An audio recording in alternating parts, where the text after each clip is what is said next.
నమస్కారం MCN news కి స్వాగతం. ఈనాటి ముఖ్యాంశాలు. పలమనేరు కురుబ సంఘ నాయకుల ఆధ్వర్యంలో ఘనంగా జరిగిన శ్రీ దాస శ్రేష్ఠ కనకదాస జయంతి వేడుకల్లో పాల్గొన్న పలమనేరు శాసనసభ్యులు అమర్నాథ్ రెడ్డి. 9వ తేదీ ఆదివారం ముసలమడుగు సమీపాన ఎలిఫెంట్ వద్దకు చేరుకోనున్న డిప్యూటీ సీఎం కొనిదెల పవన్ కళ్యాణ్. గజమాలలతో డిప్యూటీ సీఎం కు స్వాగతం పలకనున్న ఎమ్మెల్యే అమర్నాథ్ రెడ్డి. పలమనేరు పరిరక్షణ సమితి సేవలు అభినందనీయం కొనియాడిన పలమనేరు శాసనసభ్యులు అమర్నాథ్ రెడ్డి. వార్తల్లోని వివరాలు. పలమనేరు పట్టణంలోని తెలుగుదేశం పార్టీ కార్యాలయంలో శ్రీ దాస శ్రేష్ఠ కనకదాస జయంతి వేడుకలు శనివారం ఘనంగా జరిగాయి. పలమనేరు కురుబ సంఘ నాయకుల ఆధ్వర్యంలో జరిగిన ఈ కార్యక్రమంలో పలమనేరు ఎమ్మెల్యే అమర్నాథ్ రెడ్డి పాల్గొన్నారు. పలమనేరు పట్టణంలోని తెలుగుదేశం పార్టీ కార్యాలయంలో శ్రీ దాస శ్రేష్ఠ కనకదాస జయంతి వేడుకలు శనివారం ఘనంగా జరిగాయి. పలమనేరు కురుబ సంఘ నాయకుల ఆధ్వర్యంలో జరిగిన ఈ కార్యక్రమంలో స్థానిక శాసనసభ్యులు అమర్నాథ్ రెడ్డి పాల్గొన్నారు. ఈ సందర్భంగా కనకదాస చిత్రపటానికి పూజలు చేసి పుష్పాంజలి ఘటించారు. కనకదాసు చూపించిన మంచి మార్గంలో అందరూ నడిచి ఆయన ఆశయాలకు అనుగుణంగా పనిచేయాలని ఎమ్మెల్యే పిలుపునిచ్చారు.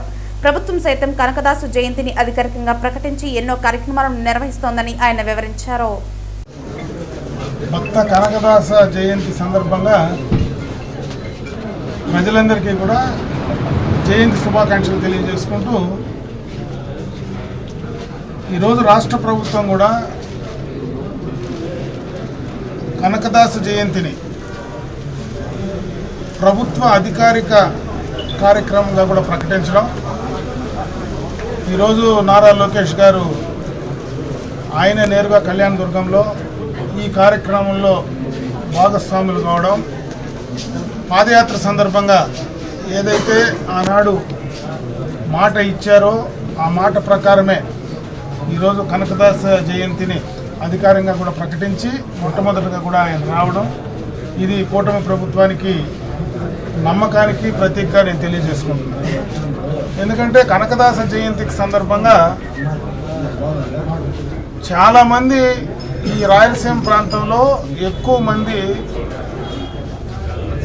కురబ కులస్తులు కావచ్చు, అదేవిధంగా మిగతా ప్రజలందరూ కూడా కావచ్చు, కనకదాసు జీవితానికి సంబంధించినటువంటి ఆయన ఆనాడు ఏదైతే ఆచరణ చేశారో ఆ ఆచరణను ప్రజలందరూ కూడా ఈరోజు స్ఫూర్తిగా తీసుకొని ముందుకు వెళ్ళాలనేదే ప్రభుత్వ ఉద్దేశం. ఈరోజు అందరికీ కూడా పరులకు మేలు చేయాలా, అందరినీ చదివించాలా, అందరూ కూడా ముందుకు రావాలనేటువంటి ఒక లక్ష్యంతో కూడా ఆయన పనిచేయడం జరిగింది.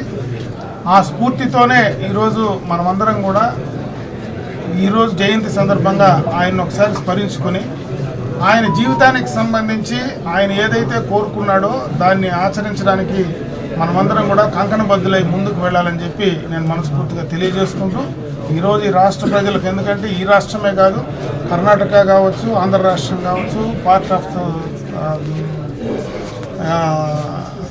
తమిళనాడు కావచ్చు, ఈ ప్రాంతం అంతా కూడా కనకదాసుకు సంబంధించినటువంటి భక్తాదులు చాలామంది ఉన్నారు.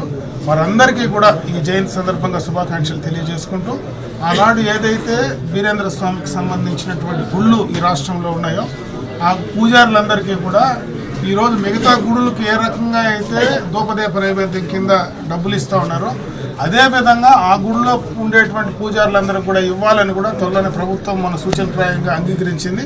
త్వరలోనే దానికి సంబంధించినటువంటి జీవో కూడా విడుదల కాబోతా ఉందని చెప్పి తెలియజేసుకుంటూ ఈ స్ఫూర్తితో మనందరం కూడా ముందుకు వెళ్ళాలని మరొకసారి తెలియజేసుకుంటూ భక్తులందరికీ కూడా ప్రజలందరికీ కూడా జయంతి శుభాకాంక్షలు తెలియజేసుకుంటూ సెలవు తీసుకుంటాం.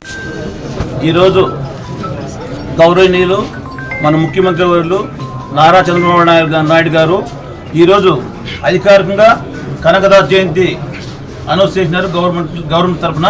కాబట్టి కూటమి ప్రభుత్వానికి, గౌరవనీయులు చంద్రబాబు నాయుడు గారికి, అదేవిధంగా మా పలమనేరు కాన్స్టిట్యున్సీ ఎమ్మెల్యే గారైన అమర్నాథ్ రెడ్డి గారికి ధన్యవాదాలు. ఈ సభకు ఇచ్చేసిన అందరికీ ధన్యవాదాలు. జై హింద్, జై కనకదాస. ఆంధ్రప్రదేశ్ రాష్ట్ర డిప్యూటీ సీఎం పవన్ కళ్యాణ్ పర్యటనలో భాగంగా 9వ తేదీ ఆదివారం ముసలమడుగు సమీపాన 10 గంటల సమయంలో ఎలిఫెంట్ క్యాంపు వద్దకు డిప్యూటీ సీఎం కొనిదెల పవన్ కళ్యాణ్ చేరుకోనున్నారు. పలమనేరు ఎమ్మెల్యే అమర్నాథ్ రెడ్డి గజమాలతో డిప్యూటీ సీఎం పవన్ కళ్యాణ్ స్వాగతం పలుకుతారు. ఎమ్మెల్యే అమర్నాథ్ రెడ్డి గజమాలతో డిప్యూటీ సీఎం పవన్ కళ్యాణ్ స్వాగతం పలుకుతారు. అనంతరం శిలా పలకం ప్రారంభోత్సవం ఉంటుంది. ఎలిఫెంట్ ఎన్క్లోజర్స్ లో ఏనుగుల విన్యాసాలు వీక్షించిన తర్వాత సిబ్బందితో చర్చిస్తారని తెలిపారు. రైతులతో రచ్చబండ కార్యక్రమం నిర్వహించనున్నట్లు పేర్కొన్నారు. చివరి అన్ని శాఖల అధికారులతో సమీక్ష చేయనున్నట్లు తెలిపారు. అనంతరం సబ్ డివిజనల్ వేణుగోపాల్ మాట్లాడుతూ శరవేగంగా అన్ని కార్యక్రమాలు చేపట్టినట్లు తెలిపారు. ఇది అఫీషియల్ ప్రోగ్రామ్ అని, పాసులు ఉన్న వారికి మాత్రమే లోపల ఎంట్రీ ఉంటుందన్నారు. ప్రజలు గుమికూడకూడదని, లైవ్ ప్రోగ్రాం ఉంటుందని, హ్యాపీగా ఆదివారం కాబట్టి ఇంట్లోనే ఉండి టీవీ ముందర పవన్ కళ్యాణ్ సార్ని మీరు చూడొచ్చని ప్రజలకు తెలియజేశారు. అందరికీ నమస్కారము. రేపు ఆదివారం 9 నవంబర్ మనకి కొన్నిదెల్ల పవన్ కళ్యాణ్ మన ఫారెస్ట్ మినిస్టర్ డిప్యూటీ సీఎం గారు ఇక్కడ ఎలిఫెంట్ క్యాంప్ని విజిట్ చేస్తున్నారు. బహుశా 10 to 10:15 మధ్యన సారు ఎలిఫెంట్ క్యాంప్లో ఆరేవి కావచ్చు. ఇక్కడికి వచ్చాక మనకి ఎలిఫెంట్ క్యాంప్ ఆవిష్కరణ ఒకటి ఉంటుంది. తర్వాత ఆఫీసర్స్తో మీటింగ్ ఉంటుంది. ఒకటి హనుమాన్ అనేది ఒకటి human animal conflict mitigation program అదొకటి ఆవిష్కరిస్తారు. ఆ ప్రోగ్రామ్ అండ్ ఆ పోస్టర్ కూడా ఆవిష్కరిస్తారు. తర్వాత మియావాకి ప్లాంటేషన్ అని ఉంది. ఆ మియావాకి ప్లాంటేషన్ కూడా స్టార్ట్ చేస్తారు సారు. అక్కడ మొక్క నాటి తర్వాత ఫౌండేషన్ స్టోను ఎలిఫెంట్ క్యాంప్ ప్రారంభోత్సవం ఫౌండేషన్ స్టోను లే చేసి తర్వాత ఇక్కడ ఈ బెనిఫిషరీస్తో ఫార్మర్ ఎవరైతే క్రాప్ డ్యామేజ్ అయిందో వాళ్ళ బెనిఫిషరీస్తో ఒక 10 నిమిషాలు ఇంటరాక్షన్ చేస్తారు. తర్వాత ప్రెస్ మీడియాతో కూడా ఇంటరాక్షన్ ఉంటుంది. ఇది పూర్తిగా అఫీషియల్ ప్రోగ్రామ్ అండి. అందుకని బయట పబ్లిక్ జనరల్గా ఎవరికి అలౌ లేదు. ఎవరికైతే పాసులు ఉన్నారో ఖచ్చితంగా ఎవరికైతే పాసులు మనం ఇస్తున్నామో గవర్నమెంట్ తరఫు నుంచి, మన డిస్ట్రిక్ట్ అడ్మినిస్ట్రేషన్ తరఫు నుంచి ఎవరికైతే పాసులు ఇస్తామో వాళ్ళొక్కటిగా అలో చేస్తాము. మిగతా వాళ్ళందరూ మీ ఇళ్ళలో టీవీలో లైవ్ ప్రోగ్రామ్ వస్తుంది, మీ ఇంట్లోనే ఉండి వీక్షించవచ్చు పవన్ కళ్యాణ్ సార్ని. అంతేగాని ఇక్కడ ఎక్కువ మంది జనాలు పబ్లిక్ గుమికొట్టడం వల్ల ఈ ఎలిఫెంట్స్ క్యాంప్ దీంట్లో ఇది restricted area, sanctuary area and reserve forest area. దీంట్లోకి ఎంటర్ అయ్యి మనం ఏమన్నా గడిబిడి చేస్తే ఎలిఫెంట్స్కి హర్ట్ అవుతుంది. ఎలిఫెంట్స్ హర్ట్ అయితే అవి అది మిస్బిహేవ్ చేస్తుంది. అందుకనే దయచేసి అందరూ పబ్లిక్ చెప్తామేమంటే మీరు ఇటు పక్క రావకండి. మీ ఇంట్లోనే ఉండి రేపు సండే ప్రశాంతంగా మీ ఇంట్లోనే లైవ్ టెలికాస్ట్ చూడండి పవన్ కళ్యాణ్ని. అక్కడి నుంచి చూడండి పవన్ కళ్యాణ్ సార్ని. అట్లా చూసి మాకు సహకరిస్తారని చెప్పి కోరుచున్నాం. Forest department and district administration తరఫున కోరుచున్నాం. Thank you. పలమనేరు పరిరక్షణ సమితి సేవలు అభినందనీయమని పలమనేరు శాసనసభ్యులు అమర్నాథ్ రెడ్డి కొనియాడారు. ఇప్పటిదాకా పలమనేరు పరిరక్షణ సమితి ఆధ్వర్యంలో చేపట్టిన సేవలను గుర్తించి ఈ మధ్య కాలంలో స్వచ్ఛంద సేవ అవార్డును ప్రభుత్వం ప్రకటించింది. ఇప్పటిదాకా పలమనేరు పరిరక్షణ సమితికి ఆధ్వర్యంలో చేపట్టిన సేవల గురించి ఈ మధ్య కాలంలో స్వచ్ఛంద సేవ అవార్డును ప్రభుత్వం అందించింది. దీంతో రాష్ట్ర స్థాయిలో స్థానిక మున్సిపల్ కార్యాలయం మరియు ప్రభుత్వం ద్వారా జిల్లా స్థాయిలో ఉత్తమ ఎన్జీఓగా పలమనేరు పరిరక్షణ సమితిలో అవార్డులను దక్కించుకున్నారు. దీంతో శనివారం స్థానిక తెలుగుదేశం పార్టీ కార్యాలయంలో పలమనేరు పరిరక్షణ సమితి సభ్యులను ఎమ్మెల్యే అభినందించి శుభాకాంక్షలు తెలియజేశారు. ఈ సందర్భంగా పీపీఎస్ నాయకులు ఎమ్మెల్యేకు వినతి పత్రాన్ని సమర్పించారు. పలమనేరు రెవెన్యూ డివిజన్ ప్రధాన కేంద్రం కావడంతో ఈ ప్రాంతానికి రవాణా సౌకర్యం అత్యవసరమని, ప్రస్తుతం రైల్వే మరియు హైవే యాక్సెస్ లేకపోవడం వలన సాఫ్ట్వేర్ ఉద్యోగులు, రైతులు, విద్యార్థులు తీవ్ర ఇబ్బందులు ఎదుర్కొంటున్నారని సమితి ప్రతినిధులు తెలిపారు. వేలాది మంది పలమనేరు మరియు పరిసర ప్రాంతాల ప్రజలు ప్రతిరోజు బెంగళూరు, చెన్నైలకు ఉపాధి, విద్య, వ్యాపార అవసరాల కోసం ప్రయాణిస్తున్న నేపథ్యంలో బుల్లెట్ రైలు మరియు ఎక్స్ప్రెస్ హైవే యాక్సెస్ కల్పిస్తే ప్రాంత అభివృద్ధికి దోహదపడుతుందని వారు వివరించారు. ఈ అంశాన్ని సానుకూలంగా పరిగణించి ప్రభుత్వం దృష్టికి తీసుకువెళ్లి అవసరమైన చర్యలు తీసుకుంటామని ఎమ్మెల్యే తెలిపారు.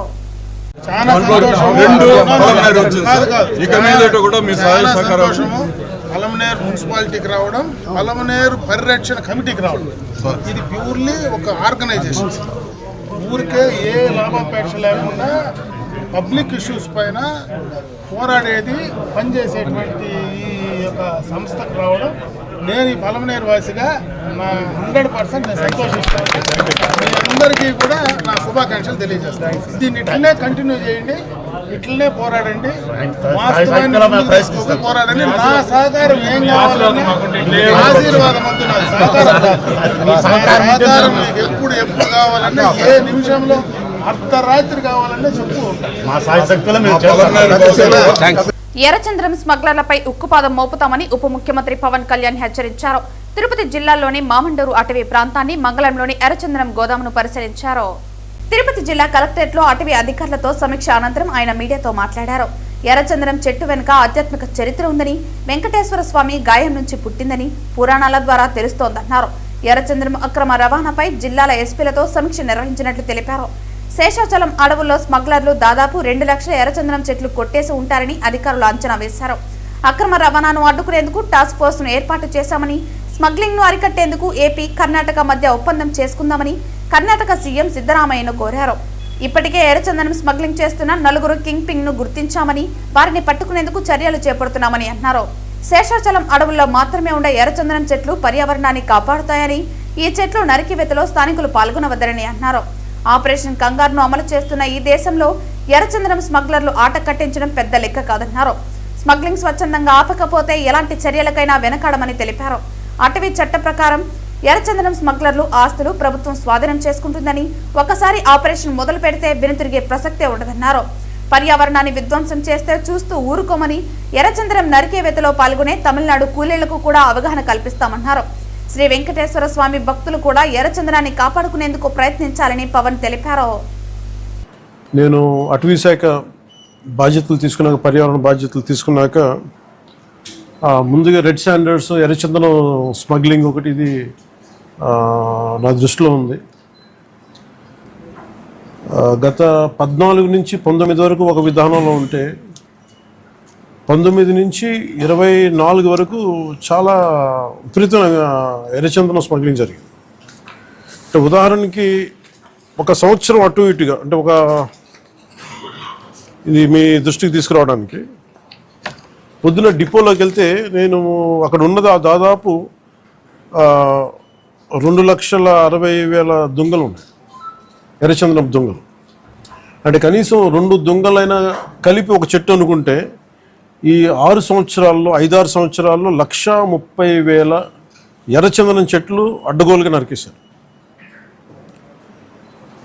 ఇది మనకి ఆన్ రికార్డు మనకు ఉంది ఇప్పుడు. సో నేను మిగతా అధికారులందరితో మాట్లాడుతున్నప్పుడు దీని విలువ ఎంత ఉండొచ్చు అంటే, యాజ్ ఆన్ నౌ మార్కెట్లో ఇప్పుడున్న 40 లక్షల టన్ను అనుకుంటే, మెట్రిక్ టన్ను అనుకుంటే దాదాపు 2,000 కోట్ల నుంచి 5,000 కోట్లు ఇప్పుడు మనకు ఉన్నది. అసలు ఇది పట్టుకున్నది ఎంత ఉంటుంది అంటే, దీనికి కనీసం 2 నుంచి 3 దాకా ఉంటుంది అనేది ఒక అంచనా కింద మన అధికారులు చెప్తా ఉన్నారు. సో దీన్ని బట్టి మీరు అర్థం చేసుకోవచ్చు, ఒక క్లోజ్ టు ఒక 8,000 to 10,000 crores వర్త్ ఎర్రచందనం ఇక్కడ స్మగ్లింగ్ చేయబడింది.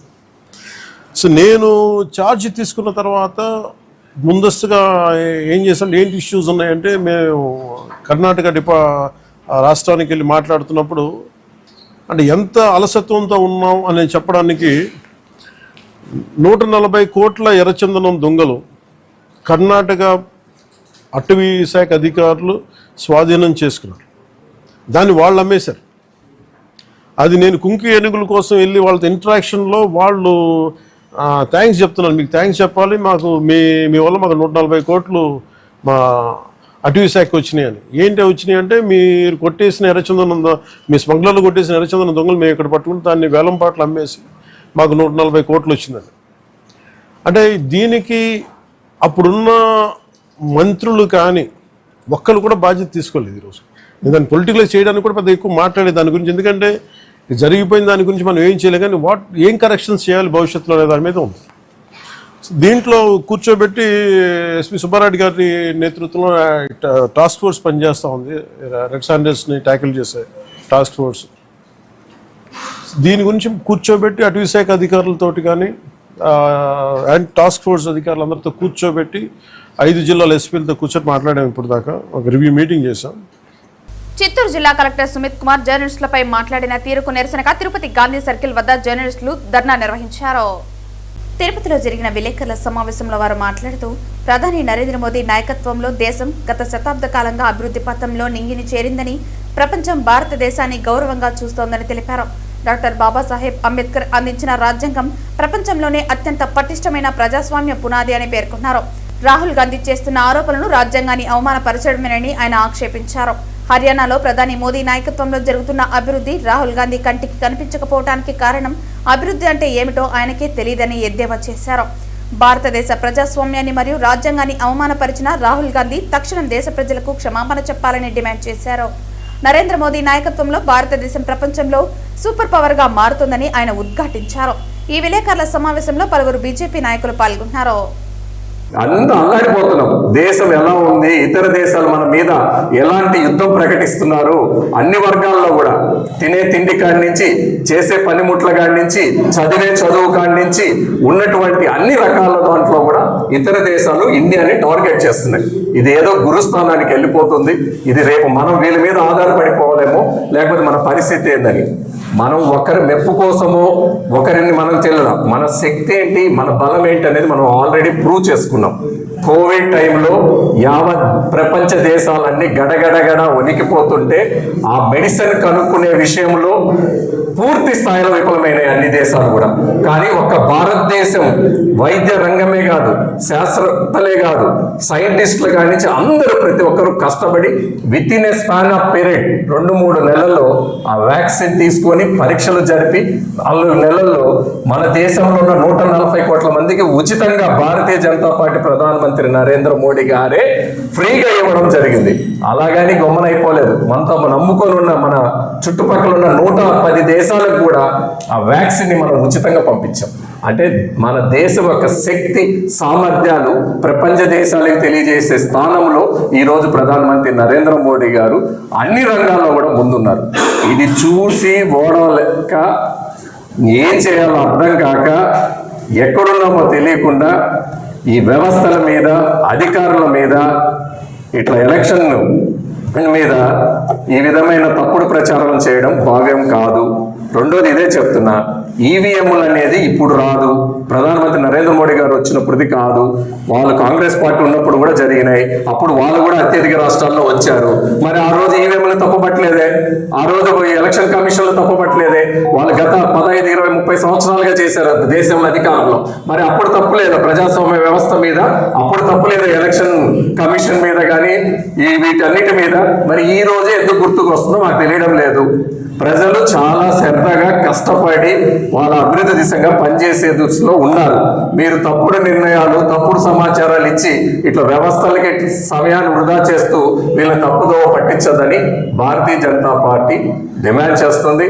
ఆయన వెంటనే తక్షణమే దేశ ప్రజలందరికీ కూడా క్షమాపణ చెప్పాలని తెలియజేస్తున్నాం. చిత్తూరు జిల్లా కలెక్టర్ సుమిత్ కుమార్ జర్నలిస్టులపై మాట్లాడిన తీరుకు నిరసనగా తిరుపతి గాంధీ సర్కిల్ వద్ద జర్నలిస్టులు ధర్నా నిర్వహించారు.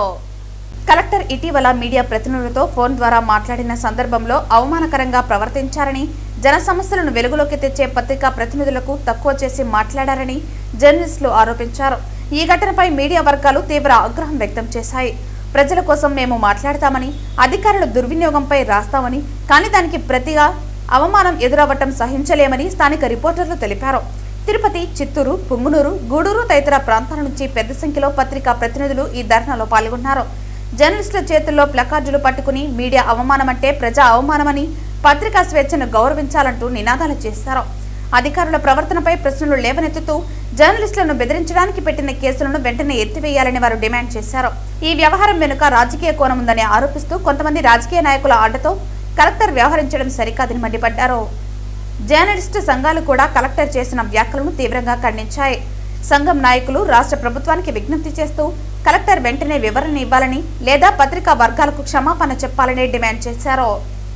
విశాలాంధ్ర విలేకరుల పట్ల చిత్తూరు జిల్లా కలెక్టర్ సుమిత్ కుమార్ చేసిన వ్యాఖ్యలు, చేసిన బెదిరింపులు పత్రికా స్వేచ్ఛ పైన గొడ్డల వేటు లాంటిది. గతంలో ఏ కలెక్టర్ కూడా విలేకరుల పట్ల ఇంత దారుణంగా, ఇంత బెదిరింపు ధోరణులతో మాట్లాడిన చరిత్ర లేనే లేదు. ఒకవేళ నిజంగా విలేకరు తప్పు చేసి ఉంటే దాన్ని ఖండించవచ్చు, లీగల్ యాక్షన్ తీసుకోవచ్చు, పరువు నష్టం కేసు వేయచ్చు, ఏమైనా చేయొచ్చు. కానీ ఆయన ఏకంగా ఫోన్లో నీ పిల్లల వరకు వెళతాను అని బెదిరించి ఏదైతే ఉందో ఆ వ్యాఖ్యలు మాత్రం మాత్రం సమర్థనీయం కాదు. విలేకరు తప్పు చేసి ఉంటే కూడా ఇట్లాంటి వ్యాఖ్యలు చేయడాన్ని మేము తీవ్రంగా ఖండిస్తూ ఉన్నాం. నిజంగా ఒక అధికారి పట్ల కేవలం వాళ్ళు చేసిన తప్పుడు ఏంటి, ఎలాంటి తప్పు లేదు, కేవలం ఓ అధికారి పనితీరు పైన ఆర్టీఐ సమాచార హక్కు చట్టం కింద వివరాలు అడిగిన కారణానికి కేవలం ఈ తరహాలో కలెక్టర్ ఏకంగా కలెక్టరే కాల్ చేసి ఆ తరహాలో బెదిరించడం ఏంటి, లేపేస్తానడం ఏంటి, మీ పిల్లల వరకు వెళ్తానని చెప్పడం ఏంటి, మీ చెత్త వార్తలు చెత్త పేపర్ అనడం ఏంటి భాష చాలా ఆశ్చర్యం కలిగిస్తుంది. వెంటనే సిఎస్ గారు ఆ ఆడియో టేపుల్ని పరిశీలించి చిత్తూరు జిల్లా కలెక్టర్ సుమిత్ కుమార్ పైన కఠిన చర్యలు తీసుకోవాలని చెప్పి తిరుపతి ప్రెస్ క్లబ్ తరఫున మేము డిమాండ్ చేస్తున్నాం. కేవీపీపురం మండలం కల్లత్తూరు దళితవాడ పూర్తిగా జలమయమై తీవ్ర ఇబ్బందులు పడుతున్న దళితులను పరామర్శించి వారి కష్టాలను రాష్ట్ర ప్రభుత్వం స్థాయిలో జోక్యం చేసుకుని పరిష్కారం చేయడానికి జిల్లాకు 8-9వ తేదీలలో పర్యటనకు విచ్చేస్తున్న రాష్ట్ర ఉప ముఖ్యమంత్రి పవన్ కళ్యాణ్ కల్లత్తూరు దాకా వచ్చి పరిశీలించాలని సిపిఎం పార్టీ జిల్లా కార్యదర్శి వందవాసి నాగరాజు విజ్ఞప్తి చేశారు. లోతట్టు ప్రాంతంలో ఉన్న కల్లత్తూరు దళితవాడను మిట్ట ప్రాంతాలకు తరలించడానికి ప్రతి కుటుంబానికి 5 సెంట్ల ఇంటి స్థలం, 10 లక్షల రూపాయలు ఇంటి నిర్మాణానికి 2 ఎకరాలు సాగు భూమి ఇచ్చి శాశ్వత పరిష్కారం చేయడానికి ఉప ముఖ్యమంత్రి నేరుగా పర్యటిస్తే వారి సమస్యను అర్థం చేసుకుని ఫారెస్ట్ రెవెన్యూ వద్ద ఉన్న భూ సమస్యను కూడా పరిష్కారం చేసి దళితులకు న్యాయం చేసే విధంగా తగు చర్యలు తీసుకోవడానికి అవకాశం ఉంటుందని, తక్షణమే కల్లత్తూరును సందర్శించాలని, సర్వస్వం కోల్పోయిన బాధితులకు అండగా నిలబడాలని వందవాసి నాగరాజు విజ్ఞప్తి చేశారు. రాష్ట్ర ఉప ముఖ్యమంత్రి శ్రీ పవన్ కళ్యాణ్ గారు 8-9 తేదీల్లో తిరుపతి జిల్లా పర్యటన నిమిత్తం వచ్చేస్తున్నారు. ఆయన పర్యటనలో ప్రథమంగా ఉండాల్సింది కేవీపురం కల్లత్తూరు గ్రామాన్ని సందర్శించడం. కల్లత్తూరు గ్రామంలో దళితులు మొత్తం నీట మునిగిపోయి బురదమయమైపోయి కదలలేని పరిస్థితి ఉంది. పిల్లల పుస్తకాల కానించి వాళ్ళకి జీవనాధారంగా ఉన్న గేదెలు, ఆవులు మొత్తం కొట్టుకొని పోయాయి. వాళ్ళ వస్తువులు ఇళ్లలో ఉన్న ఏ ఒక్క వస్తువు మిగిలిన పరిస్థితి. బియ్యము, ఆహార పదార్థాలు, బట్టలు ఒకటని కాదు సర్వస్వం కోల్పోయి వాళ్ళు నీడ నిలవలేకుండా ఈరోజు అనాథలుగా మారిపోయిన పరిస్థితి. వాళ్ళని కలిసి వాళ్ళ బాధలు తెలుసుకొని వాళ్ళకి పూర్తిగా భరోసా కల్పించాల్సిన బాధ్యత పవన్ కళ్యాణ్ గారి మీద ఉందని చెప్పి సిపిఎంగా మేము విజ్ఞప్తి చేస్తున్నాం. ఈరోజు సిపిఎం పార్టీ రాష్ట్ర కార్యదర్శి వి శ్రీనివాసరావు గారు, సిపిఎం పార్టీ ప్రతినిధి బృందం ఆ గ్రామాన్ని సందర్శించి వాళ్ళకి ధైర్యాన్ని చెప్పడం, వాళ్ళ బాధలు తెలుసుకోవడం జరిగింది. ఆ సందర్భంగా జిల్లా కలెక్టర్ గారికి కూడా వారు చేయాల్సిన కర్తవ్యాలను వివరించడం జరిగింది. ఈరోజు వెంటనే వారికి మెట్ట ప్రాంతంలో 5 సెంట్లు ఇంటి స్థలం ఇచ్చి ఇల్లు నిర్మించవలసిన బాధ్యత ఉంది. అదే రకంగానే వాళ్ళు సర్వస్వం కోల్పోయిన దానికి ఖచ్చితంగా వాళ్ళకి నష్టపరిహారం 10 లక్షల పైన ఇస్తే తప్ప వాళ్ళు ఏమాత్రం కోరుకునే పరిస్థితి లేదు. ఇప్పుడు తాత్కాలికంగా 3,000 లేకపోతే ఒక బియ్యము అవి అందించారు. వాళ్ళు వండుకోవడానికి పాత్రలు కూడా లేని పరిస్థితి ఉంది. 10,000 రూపాయలు ఇల్లు శుభ్రం చేసుకోవడం ఏమాత్రం సరిపోదు. ఇంట్లో ఉన్న వస్తువులన్నీ పోయాయి కాబట్టి వీటన్నిటిని కాంపెన్సేట్ చేయడానికి ఫారెస్ట్కి వాళ్ళకున్న వివాదాన్ని పరిష్కరించడానికి పవన్ కళ్యాణ్ గారు ఆ యొక్క గ్రామాన్ని సందర్శించడం సముచితంగా ఉంటుందని సిపిఎం పార్టీ కోరుతుంది. వెంటనే పవన్ కళ్యాణ్ గారు నిర్ణయం తీసుకుని ఆ గ్రామాన్ని సందర్శించాలని సిపిఎం పార్టీ ఆయన విజ్ఞప్తి చేస్తాం. శనివారం ఉదయం వీఐపీ విరామ సమయంలో తిరుమల శ్రీవారిని పలువురు ప్రముఖులు దర్శించుకున్నారు.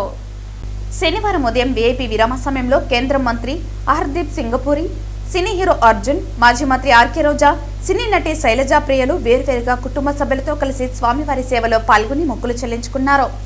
దర్శన అనంతరం ఆలయ రంగనాయకుల మండపంలో వేద పండితుల వేద ఆశీర్వచనం అందించగా ఆలయ అధికారులు శ్రీవారి తీర్థ ప్రసాదాలు అందజేసి పట్టు వస్త్రంతో సత్కరించారు. అనంతరం ఆలయం వెలుపల హీరో అర్జున్ మీడియాతో మాట్లాడుతూ 4 సంవత్సరాల తర్వాత కుటుంబ సభ్యులతో కలిసి స్వామివారిని దర్శించుకోవటం చాలా సంతోషంగా ఉందన్నారు. నేను నిర్మాతగా దర్శకుడిగా చేస్తున్న సీత పయనం వచ్చే నెలలో విడుదలవుతుందని తెలిపారు. కార్తీక మాసం అంటేనే వెంకటేశ్వర స్వామి శివుడిని ఆరాధిస్తాం. సో స్టార్టింగ్ డే 22nd ఇక్కడికి వచ్చి స్వామి ఆశీర్వాదంతో మరి కార్తీక మాసం స్టార్ట్ చేసుకున్నాం. మళ్ళీ ఈ రోజు స్వామిని శనివారం రోజు కార్తీక మాసంలో వెంకటేశ్వర స్వామిని దర్శించుకోవడం చాలా సంతోషంగా ఉంది. స్వామి వారి ఆశీస్సులు అందరి మీద ఉండాలి, అందరికి మంచి జరగాలని మనస్ఫూర్తిగా కోరుకుంటున్నాను. అందరికి నా హృదయపూర్వకమైన నమస్కారాలు తెలియజేసుకుంటున్నాను. తిరుపతికి ఎప్పుడు నేను వచ్చేది అనేది చాలా విశేషం. ఇక్కడికి రావడమే విశేషం. బట్ ఈసారి ఒక 3-4 years నుంచి రాలేకపోయాను. సో ఈ ఇయర్ మళ్ళా భాగ్యం కలిగింది. అండ్ ఇంకొక విశేషం ఏంటంటే నా ఫుల్ ఫ్యామిలీతో వచ్చాను ఈసారి. And I'm very very happy. So as always ఇక్కడ వస్తే ఒక మంచి వైబ్ ఎప్పుడు ఉంటుంది.